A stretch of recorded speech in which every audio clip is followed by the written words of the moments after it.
analisis dalam arti melihat perbagiannya dalam kerangka keseluruhannya. Terus yang ketiga, kritis, yaitu harus punya sikap ya tadi tidak hanya cukup berhenti di mempertanyakan, menguraikan, kemudian menggabungkan, menguraikan dengan kerangka tertentu, tetapi juga membangun logika berpikir kita sendiri. Kita mesti punya pendapat, kita mesti bisa menimbang lagi berbagai persoalan yang kita temukan tadi dengan menganalisnya berdasarkan akal sehat. Nah, prinsip ini objektivitas, bahwa kita mesti objektif, misalnya berani melihat fakta. Nah, ini mesti kita bangun. Kemudian jujur. Kejujuran ini sangat penting, terutama kita mesti tadi terkait dengan prinsip objektivitas tadi. Karena objektivitas ini akan di sisi lain kan kita menginterpretasikan sesuatu kan. Ketika kita manipulasi sesuatu yang kita manipulasi itu kan masih ada di level pikiran, tapi kenyataannya akan tetap berjalan kan. Nah, pada suatu saat itu akan terungkap dengan sendirinya. Karena ketidakjujuran ini tentu mengandung konsekuensi. Terus kemudian sikap kita mesti bangun sikap terbuka. Terbuka artinya terbuka pada bukti penelitian baru, siap menerima pendapat pihak lain tentang hasil penelitian kita. Terus kemudian kita urutan-urutannya, kita pasti tahu masalahnya pertama. Kedua, yang menjadi latar belakang, dan kemudian kita kuasai betul materinya. Terus baca banyak penelitian-penelitian sebelumnya. Nah, dari situ kita munculkan, batasannya kita munculkan juga dari masalah yang kita tulis. Masalah yang kita tuliskan berupa pertanyaan. Pertanyaan itu juga sebenarnya memuat suatu pernyataan kan. Ada subjek dan predikat. Sebenarnya ada dua. Kalau dalam penelitian kuantitatif ada variabelnya yang tidak dikaitkan. Nah, variabel itu mesti dibatasi dengan pengertian kedudukannya dan alternatifnya bagaimana. Sehingga menjadi pemecahan masalah itu kemudian setidaknya sudah jelas kerangka kemungkinannya. Kemudian hipotesis ditetapkan setelah itu. Jadi tolak untuk menyusun instrumen penelitian kita. Terus kemudian data kita kumpulkan dengan instrumen tadi untuk menguji hipotesis tadi. Koleksi data ini sebagai bukti untuk menguji tadi dengan instrumen yang sudah kita buat. Instrumen itu rincian pertanyaan yang mengarah kepada pembuktian hipotesis. Dan kelima, mengambil kesimpulan berdasarkan hasil olahan data. Nah, data itu kan kita olah, kita interpretasikan lagi, dan kerangka pikir yang kita gunakan itu kita kaitkan lagi di dalam interpretasi data yang sudah kita peroleh. Kemudian 6, menentukan kemungkinan mengadakan generalisasi umum. Misalnya hipotesis kita terbukti, artinya jika ada penelitian yang dilakukan pada ruang dan waktu yang berbeda, maka hasilnya kurang lebih akan sama. Syaratnya, keadaan dan kondisinya kurang lebih sama. Dari sini ada pertanyaan? Sampai di sini ada pertanyaan? Belum? Aman. Tadi ini penjelasan lebih lanjut tentang masalah apa yang kita teliti. Tentu kita mesti mengenali passion kita sendiri, bacaan yang sudah kita baca apa, kemudian data-datanya itu sudah lengkap belum, referensinya sudah ada belum.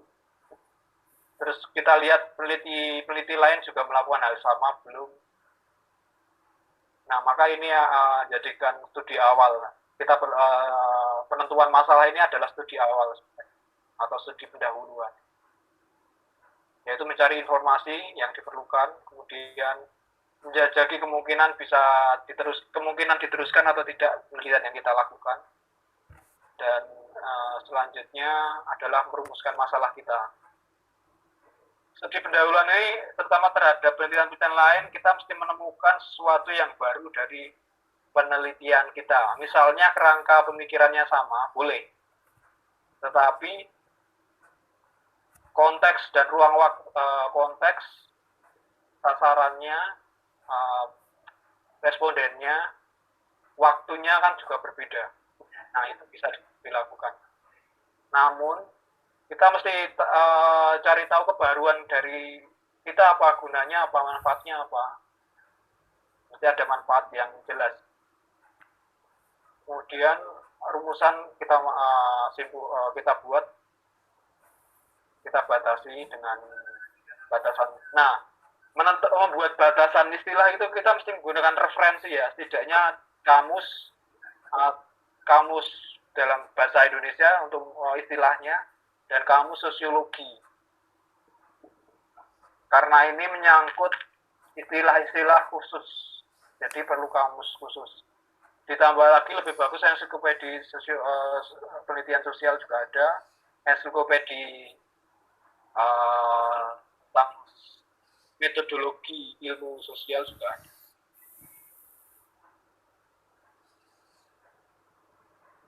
Terus selanjutnya yang dilakukan adalah menyusun instrumen, yaitu menguraikan variabel yang kita teliti itu ke dalam pertanyaan-pertanyaan teknis yang mengarah pada pembuktian hipotesis kita kalau dalam penelitian kuantitatif.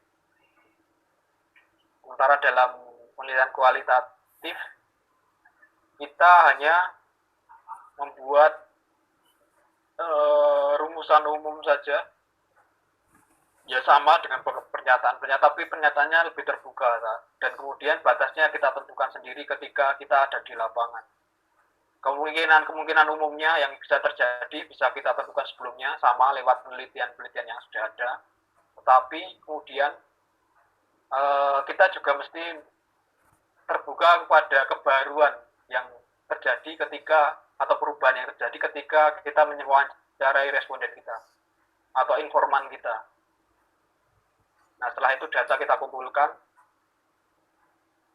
Nah, kemudian dianalisis. Selanjutnya kesimpulan bisa diambil. Nah, struktur penulisan laporan penelitian ilmiah ini bisa dibaca lagi nanti.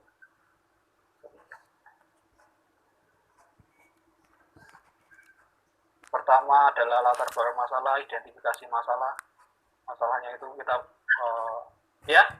Mau ngasih tahu kalau ini screenshotannya udah ada di Drive ya, Drive kelas. Oh iya. Oke, makasih ya, Laras. Makasih Laras. Struktur penulisannya kayak gini ya. Yang pertama pendahuluan, terus kerangka teori, terus metodologi penelitian,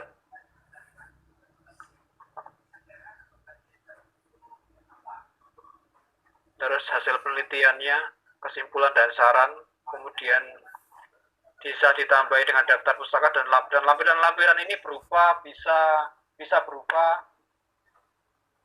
transkrip hasil wawancara atau hasil dari kuesioner yang kita buat itu mesti kita lampirkan sebagai bukti. Tentu kuesionernya kita mesti ada pernyataan kesetujuan dari responden ya, ada tanda tangan setidaknya di dalam kuesioner yang kita buat itu, tanda tangan responden yang membuktikan kesetujuan setidaknya, dan pernyataan bahwa dia mau diteliti, mau menjawab ini, dan kemudian mau benar-benar bersedia menjawab sesuai dengan apa yang dia ya dengan jujur intinya gitu.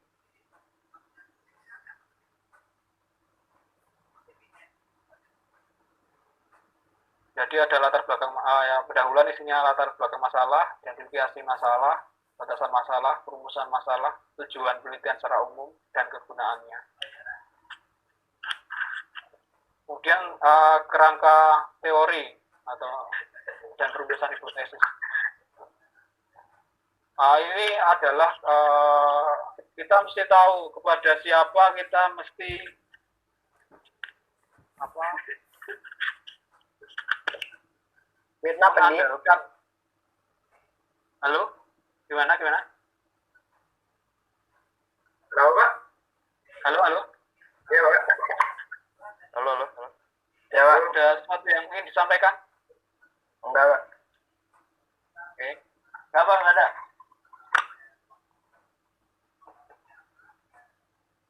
Ayolah dicek. Soal kerangka teoretik ya.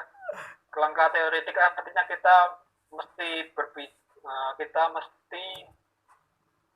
berpijak kepada teori-teori sosiologi yang sesuai dengan rumusan masalah yang kita tetapkan berdasarkan apa yang ingin kita teliti. Siapa misalnya. Ada banyak sekali sosiolog yang bisa jadikan referensi. Misalnya kalau dalam sosiologi klasik Durkheim, Max Weber, siapa lagi? Halo? Tentang ini paling penting sebenarnya ketika kita melakukan penelitian. Siapa saja teoretikus sosiologi yang penting Pak? Ya, Marx. Durkheim. Weber. Oke, nanti setelah pelajaran selesai silahkan menuliskan ini ya, sosiolog Indonesia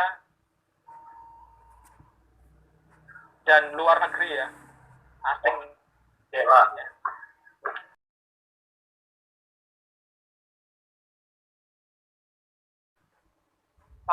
Bahkan dalam penelitian kualitatif pun kita bisa menggunakan data-data kuantitatif juga untuk penunjang.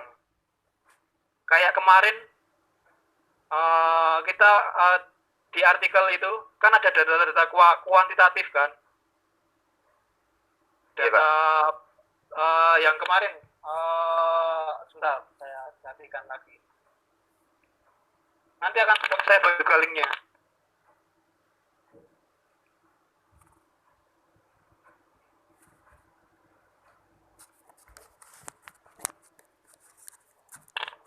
Ini bukan dari Facebook ya, tetapi dari Kompas ID yang bebas ya, yang free sebenarnya.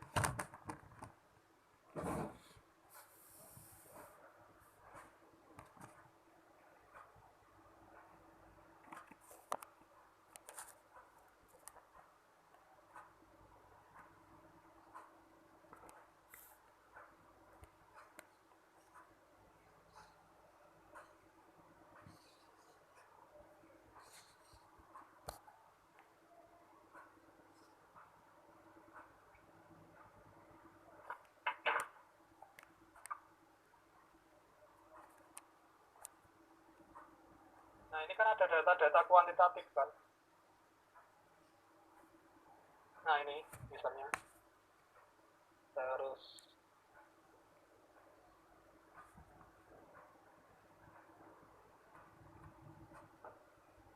ini data pencarian Google tadi.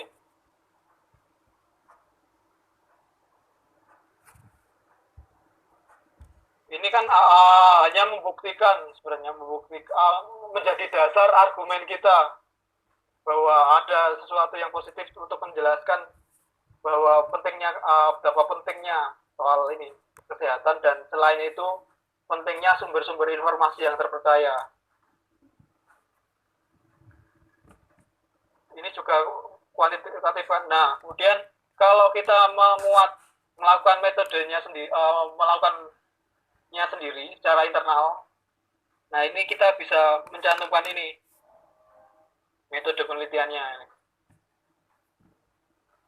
Nah ini kan juga penelitian, sebenarnya hasil penelitian yang diungkapkan ini 10 besar pemberitaan koran nasional selama periode Januari sama Februari. Ini kan penelitian sederhana sebenarnya, kuantitatif lagi. Nah tetapi ini kan juga digunakan untuk menjawab tadi betapa argumen betapa pentingnya kesehatan atau kesehatan sebagai hal utama dalam kehidupan sehari-hari. Sementara untuk bahwa betapa pentingnya sumber informasi yang terpercaya itu bisa kita lihat di sini.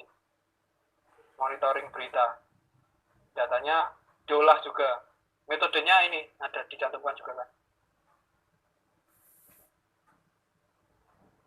Nah, ini kan satu bentuk publikasi penelitian secara dalam penelitian populer sebenarnya, karena ini kan masih bentuknya masih laporan jurnalistik ya, memberitakan dengan data-data yang dilakukan dengan penelitian orang lain atau timnya, tim litbangnya.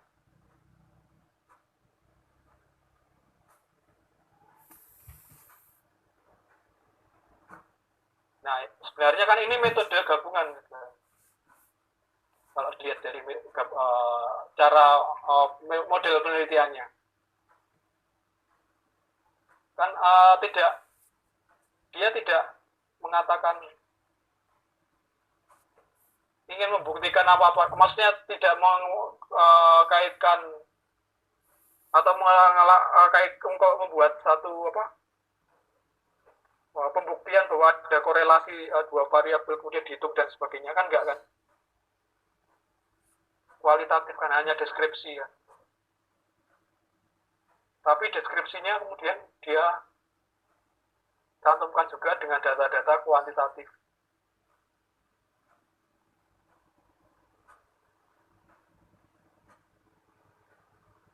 Nah, sebenarnya ada dua perbedaan fundamental antara penelitian kualitatif sama kuantitatif. Nah, kalau di sini dijelaskan sebentar.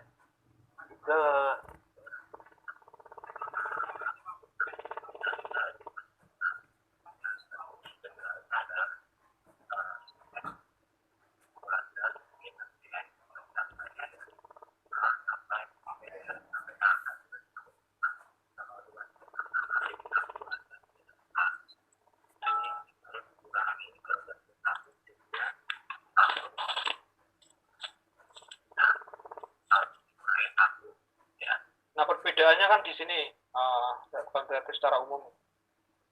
Nah, perbedaan yang mendasar itu kalau penelitian kuantitatif ini sifatnya kan eksplanasi, menjelaskan hubungan dua variabel itu berhubungan atau tidak. Jadi melihat hubungan kausal, hubungan sebab akibat yang kemudian di masing-masing dikuantifikasi ya hubungannya lewat hitung-hitungan tadi. Terus dihitung kemudian berhubungan atau tidak, intinya dibuktikan. Nah, sementara kualitatif kan sifatnya deskripsi atau bukan eksplanasi tapi deskripsi ya. Menjelaskan, kalau di sini menggambarkan. Kalau istilahnya Max Weber di sini Enklaren, di sini Verstehen. Atau kalau di sini eksplanasi, di sini deskripsi, menjelaskan, menginterpretasikan, memahami.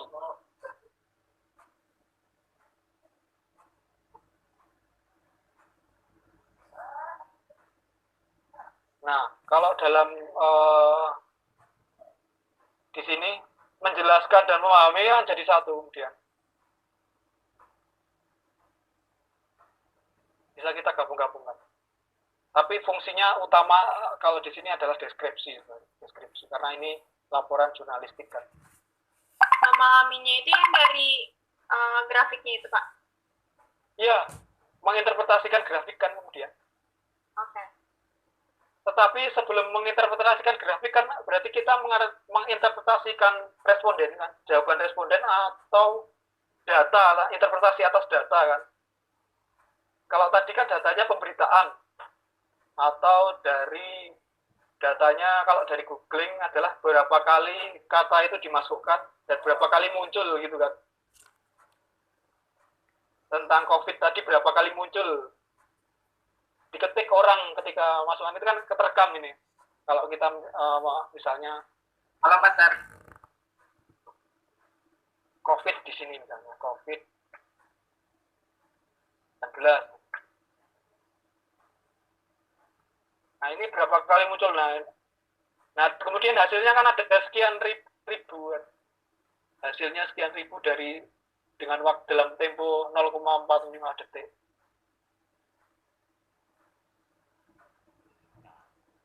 Nah kemudian berapa kali ini kan ditulis, kemudian kan sudah terekam, kemudian kita mencari ini terkait pemberitaannya terkait ini.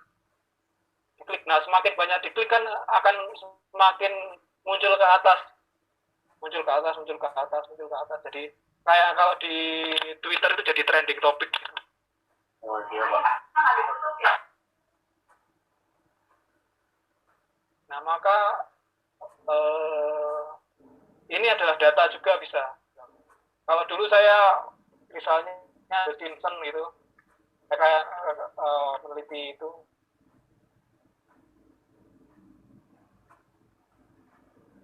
berapa kali muncul. Nah, misalnya karena saya yang cari adalah jurnal.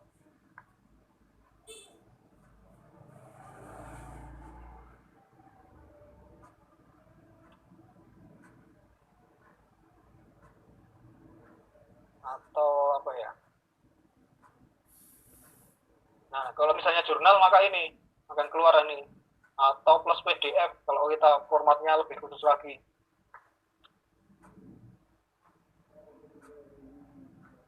Nah, akan muncul banyak artikel tentang ini. Nah, penelitian, kalau kita ingin meneliti akademisi mana yang membahas ini akan keluar ini. Nah, kita tinggal cari saja. Gitu. Itu yang terkait sebenarnya penjelasan secara analogis tentang ini. Pencarian Google terkait virus corona.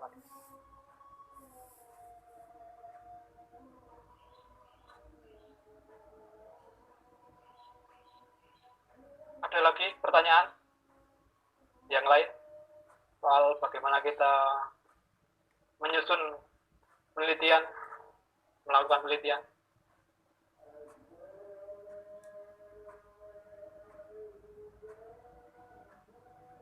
Halo?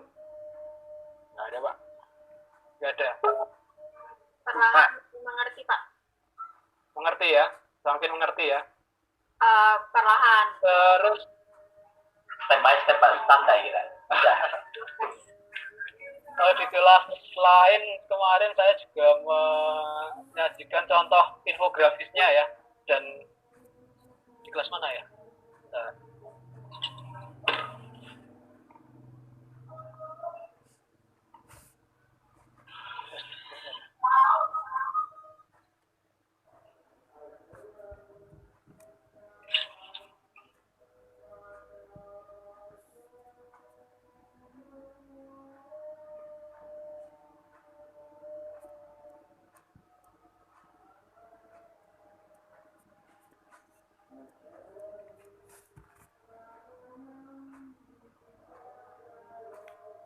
Ini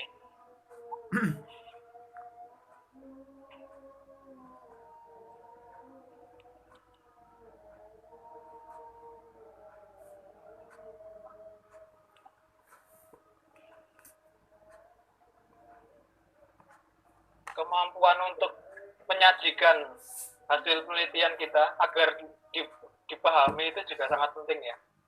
terutama dalam menyajikan infografis hasil penelitian kita. Presentasi penelitian kita itu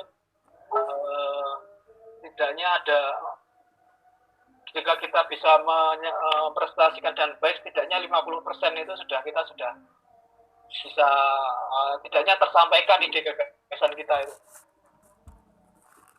Nah, ini terkait pengertian apa itu visualisasi data, jenisnya. Yang jelas visualisasi data adalah data yang kita dapatkan dari penelitian kita, yang bisa kita sajikan berupa grafik atau gambar, itu intinya begitu. Data visual dalam sekali lihat terutama ya. Misalnya kita kemarin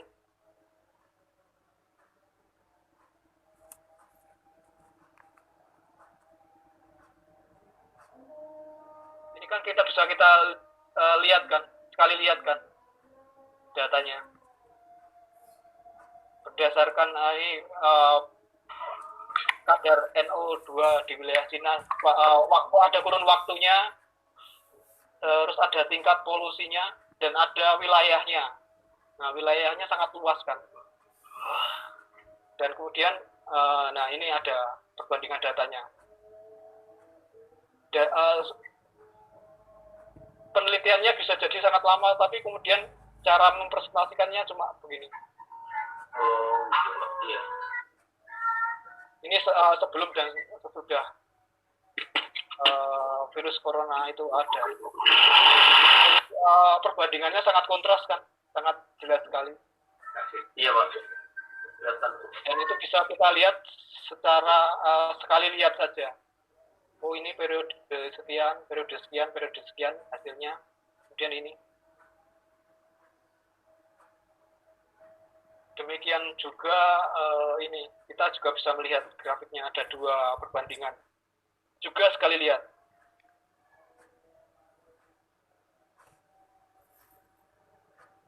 Terus foto juga penting, foto dan video. Misalnya ini air menjadi lebih jernih. Padahal cuma data meskipun visual ini penting juga ya. Ada captionnya, berarti foto dan caption, video dan captionnya. Terus ada waktunya kapan. Terus deskripsi keadaannya. Juga ini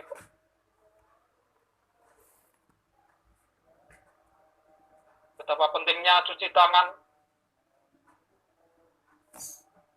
Ini kan video sederhana, tetapi ini juga sebagai ilustrasi sebenarnya. Tapi bisa juga sebagai bukti kalau memang ini memang penting juga. Yang lain sama. Nah, di sini secara sederhana pengertian visualisasi data itu adalah itu bisa dibaca lebih lanjut di sini. Nanti linknya akan saya bagikan. Terus jenisnya ada banyak juga. Nah, ini biasanya dilakukan oleh data-data ini, penelitian ini, terutama penelitian terkait misalnya riset pasar gitu. Ini penting untuk diketahui perusahaan agar perusahaan bisa mengambil keputusan yang tepat. Gila, keren banget. Di sini ada setidaknya 16 base data. Nanti bisa dilihat lagi. Ada grafik batang ya, sudah selesai ya? Iya, Pak. Oke, benar banget, Pak. Iya, Pak. Nah, ini udah habis, Pak. Iya, Pak. Nanti bisa dibaca ya, nanti ya. Iya, Pak. Sebelum mulai awal, Pak. Ya, bisa dibaca lagi ya. Iya, Pak. Kalau selama Mantap, Pak. sebelum ulangan, jika ada pertanyaan, Google Drive-nya udah saya kirim ya Pak. ya, oke. Jika ada pertanyaan sebelum ulangan, bisa langsung hubungi saya di Hangout. Nanti akan saya jawab pasti.